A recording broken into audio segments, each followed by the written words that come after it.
Welcome to the Disability and podcast, bringing together thoughtful discussion and debate. This month, Mind the Gap's assistant producer Paul Wiltshaw chats with York St John University's Professor of Theatre Matthew Reason and Mind the Gap's Head of Learning and Support Melissa Conyers about how Mind the Gap and York St John's University have come together to create an accredited course in theatre for people with learning difficulties and autism. Hello and welcome to the Disability and podcast. Today I am pleased to welcome Matthew Reason, who is the Professor of Theatre at York St John's, and Melissa Conyers, who is the Head of Learning and Support at Mind the Gap Theatre Company. Welcome, both of you. Hello. Hi, Paul. We're here to talk about the education system, but also about Mind the Gap and York St John's and how we have collaborated together. So I just want to know, how did you get working at York St John's, Matthew? Like, you say you're the Professor of Theatre, so I'm really interested about that. Hi, Paul. I've been at York St John for 15 years, I think it is now, maybe 16. It's a kind of small university in York that does a lot of work that engages in different forms of community practice. So rather than maybe the stereotypical idea of a university kind of isolated or separate from its community, York St John really prides itself on doing work that is with people, with partners and so on. And that includes setting up placement opportunities for our students. So our students in theatre have been doing placements with Mind the Gap for many, many years, sort of from before kind of I was involved. And Melissa and other colleagues here at Mind the Gap are York St John alumni. So I've been there for 15 years and have been working myself with Mind the Gap since 2018. So quite a long time now. And Melissa, how did you start at Mind the Gap? So my journey at Mind the Gap started about 8 years ago, and I went to university at York St John, and I studied theatre. So I wanted to carry on working in the theatre world, and I started volunteering. So I volunteered at Mind the Gap for a good year, I would say, 2 days a week, and then I picked up some freelance work in a support role, and then I've not left. I've either had freelance support work or I've done a temporary contract, and now I'm in this permanent role of Head of Learning and Support, and I've just not looked back. I'm really interested about, how did York St John's and Mind the Gap join forces? So I suppose, as I said, the York St John students have been having placements with Mind the Gap for well over a decade. I guess this particular process of collaboration, particularly with my work, began in 2018 around a production that Mind the Gap were doing called Mia. A lot of the work I do is or has been about audiences. How do people watch and experience theatre? And I thought it would be really interesting to look at a piece of disability arts, disability theatre, and how do audiences both with and without learning disabilities watch, experience, remember and value performance. So I approached Mind the Gap about that, and what was really striking immediately was how positive and engaged they were with that they were genuinely interested in research and in what research could offer them in understanding better what it was they did, what learning disability theatre was, how audiences responded. And that's extremely valuable, to work with an organisation that are curious, are lively and want to improve and develop what they do. So we've been working since then, and it's evolved in all sorts of different ways, which I'm sure we're going to talk about in a minute. Yeah, definitely. And just so if people don't know about Mia, so Mia was a project that Mind the Gap done in 2018. It was part of our Daughters of Fortune project that was around learning disability and parenthood. What has surprised both organisations with working together? I wouldn't use the word surprised for me. I would just, it's really positive, the relationship between ourselves and York St John, and more I feel that at the university, the tutors, we're always getting different opportunities for our students to go over to the university to watch work or to work alongside some of the students. So as Matthew's already mentioned, with the placements, we do have York St John placements come over to us, but it's also been really nice for us to go over there to see the work that York St John students do. Yeah. Yeah, I think it might be worth a bit more context around that. So after I had done the project around Mia, I guess we just stayed in touch, and that actually isn't always the case. Quite often academics and research have a bit of a reputation for going and engaging with an organisation or engaging with a company, finishing a piece of research and then leaving again and buggering off and writing a paper which is published in an academic journal and kind of doesn't engage. And that's sometimes called extractivist research, where people extract something from a community, knowledge, and then leave. And that didn't happen. And it didn't happen, I guess, because it felt like a positive relationship that had lots of other places to go. And two things kind of came out from that initial project. One was Mind the Gap had a project called Staging, Change and Engage, which looked at career opportunities and access for learning disabled artists. And they wanted an evaluation of that. And we worked with them to both deliver an evaluation and have a PhD researcher embedded within Mind the Gap for a 3-year period. And also we began conversations about what Melissa's referred to, which is the accreditation of the Mind the Gap Academy. So Mind the Gap Academy has been running for how long in total? Oh, well, it started very, very small and now it's grown and grown over these years. So somewhere around, I want to say 15 years plus, I would say the academy and the courses have been running for. So yeah, I mean, it's an amazing, professional kind of course in theatre, music and dance for people with learning disabilities, fairly unique. But what Mind the Gap were interested in and what they started having conversations with me about was whether that could get university accreditation, university validation, which is really important because what it does is it provides, that kind of official kind of certification of quality. And that's important because it's working with students who often have been excluded from or haven't been able to access what we might put in inverted commas mainstream education. And therefore what they're receiving was perceived as lesser or just different. So in what way could we use the kind of kudos, if you like, or status of a university to say actually what Mind the Gap are delivering is as good quality as what happens in a university. And that wasn't a quick process. That was several years of discussions about how to do that. But the end result was we have now accredited or validated is the proper term, the course they do here as a certificate in higher education, and that's the equivalent to a first year of a university course. And that came in, so that's 2 years ago that was completed and the first students enrolled. And we say it's the first in the country, possibly even the first in the world, but a really important thing to have done together. So, No, that's really important, and I mean, they are lucky. I really because I've been a student here, so yeah. And also, Melissa referred to it's a two-way exchange. So I'd say the York St John students are lucky with the opportunity they have to work with Mind the Gap students. And the placements and exchanges go both ways with both staff and students. So we've had members of, tutors in theatre at Mind the Gap having conversation with the university lecturers in theatre and doing, they all watch each other's teaching and they learn from each other. We've had the students from Mind the Gap come over to York and work in a workshop with our students. And what's brilliant about that is they just work together on making theatre or making dance or making music together. And it's just a fantastic, rich environment where there's huge amounts of learning in both directions. Gaining knowledge in both areas for our students and York St John students.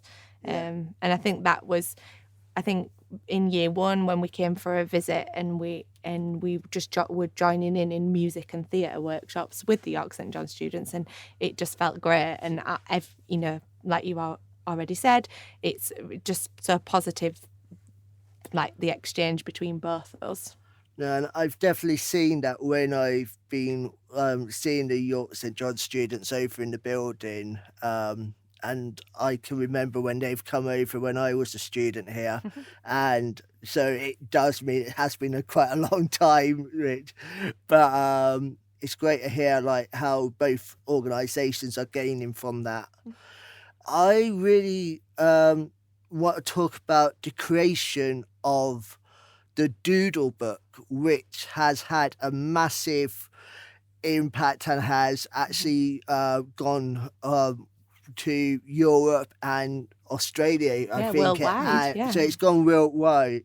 So can we talk about that and how that idea came about with York St John's, and what the Doodle Book actually is, and what's the next stage for the Doodle Book project? Absolutely. It's a project that's had several stages, which again is, I think, about that ongoing relationship with Mind the Gap, that it's not just a project that finishes and then we move on. It kind of evolves.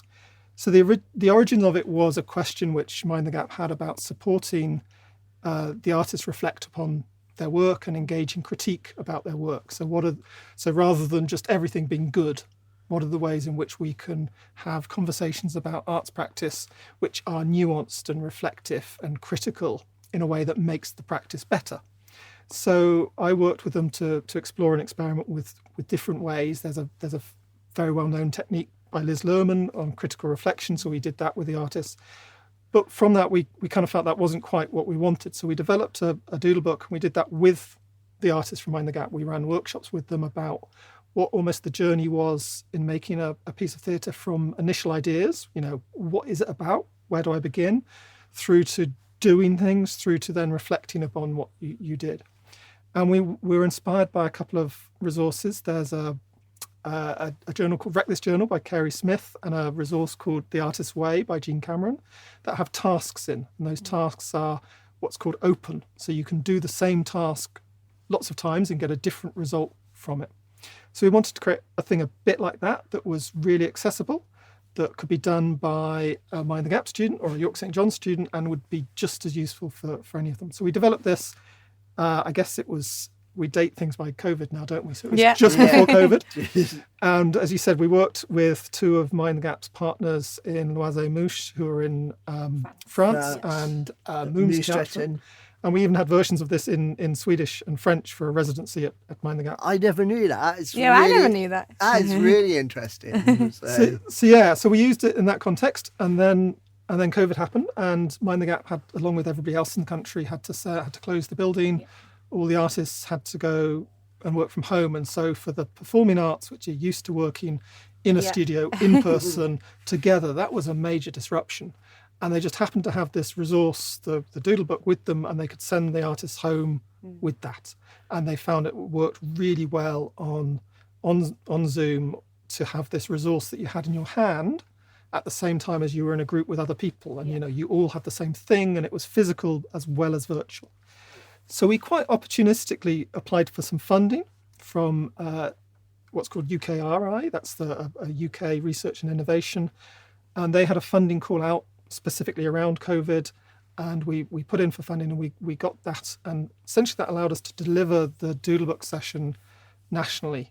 We worked with 35 different organisations, predominantly learning disabilities, but also dementia care, SEND schools, different contexts, where there were groups that would typically meet in person who are now meeting online, and how could having this resource and that combination of a physical thing and an online workshop create an inclusive space in virtual spaces.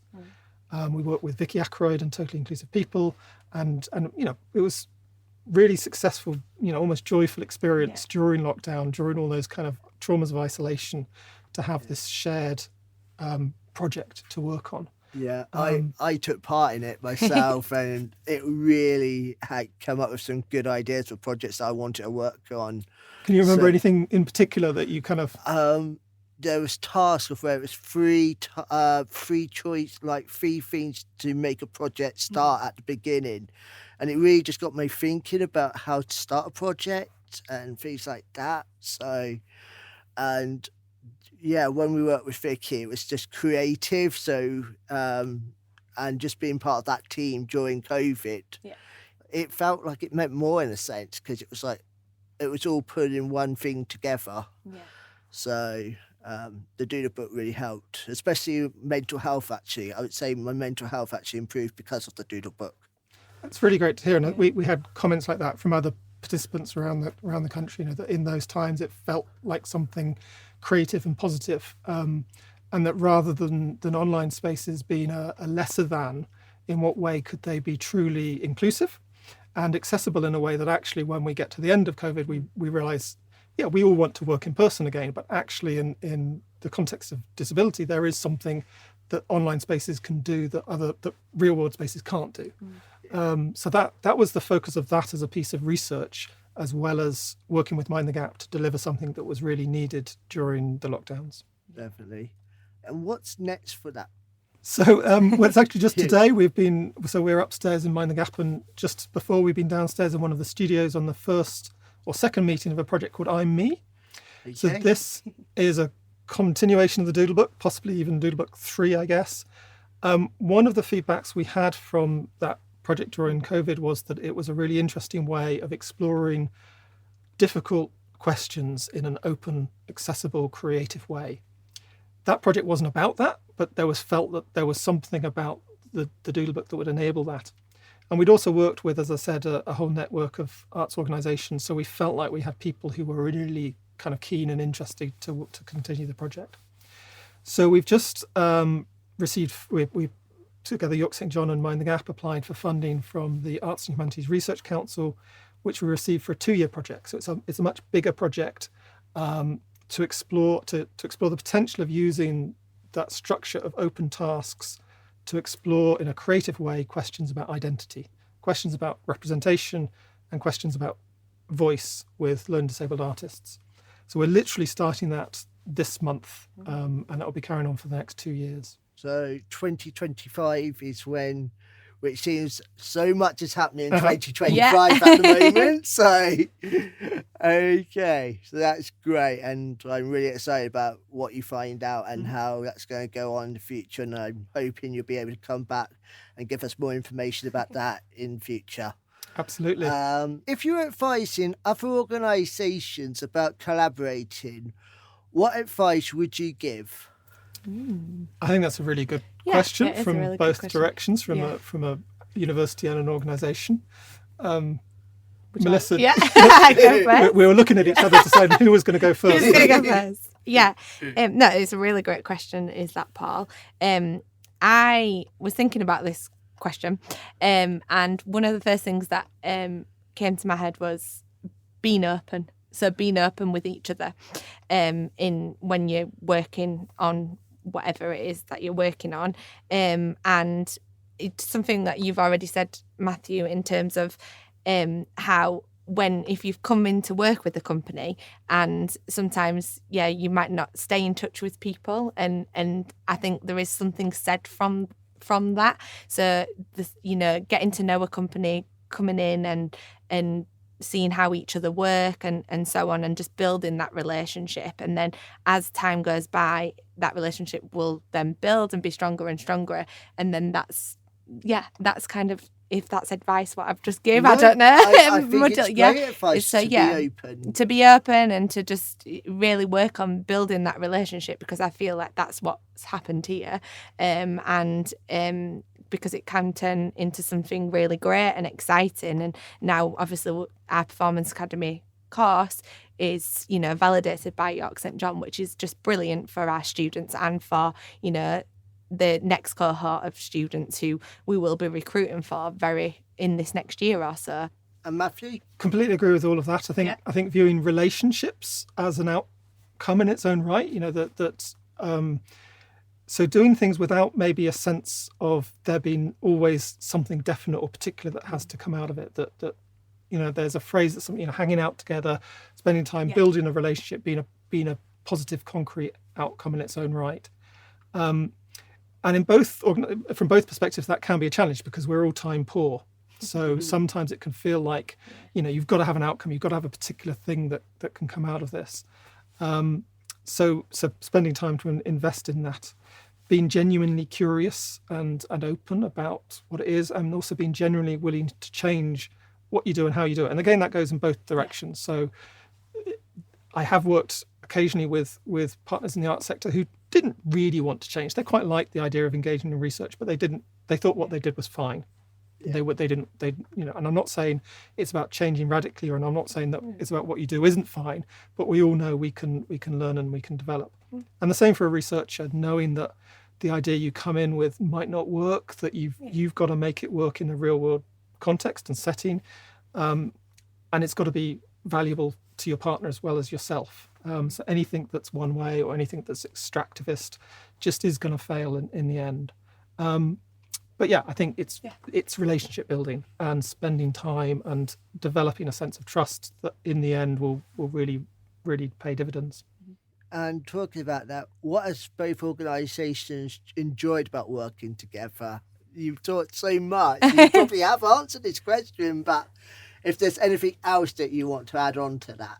I think one of the main things because I spend time with the students, every day, I think I would say from their perspective is the different opportunities that they've been given to come across to the university. And, this next few weeks, the opportunities that have been given, which obviously we'll go on to.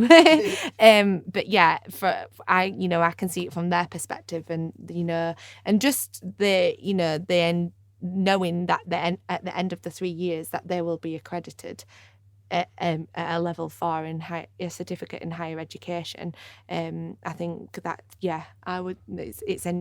For me, it's the enjoyment of seeing them progress in the course and enjoying all the modules that have been set out and the opportunities that they've been given.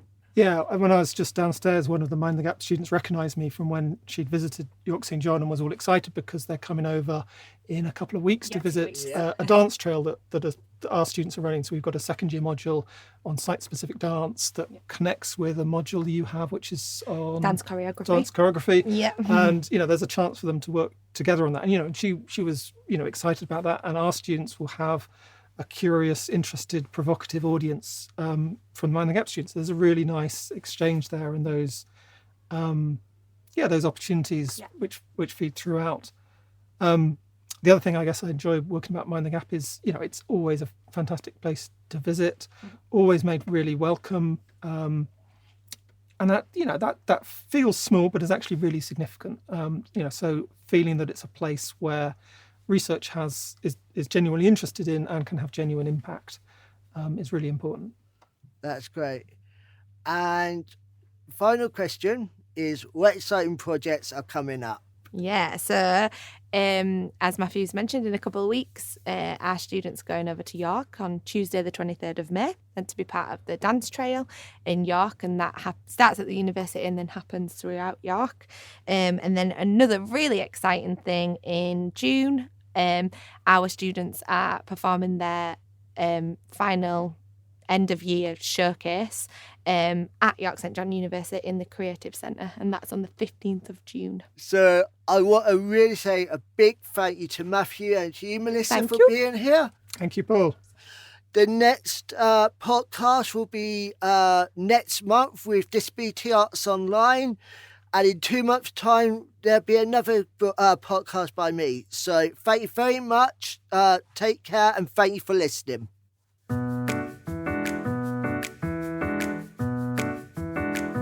Our thanks to Paul, Matthew and Melissa. We do hope you've enjoyed listening to this episode of Disability And.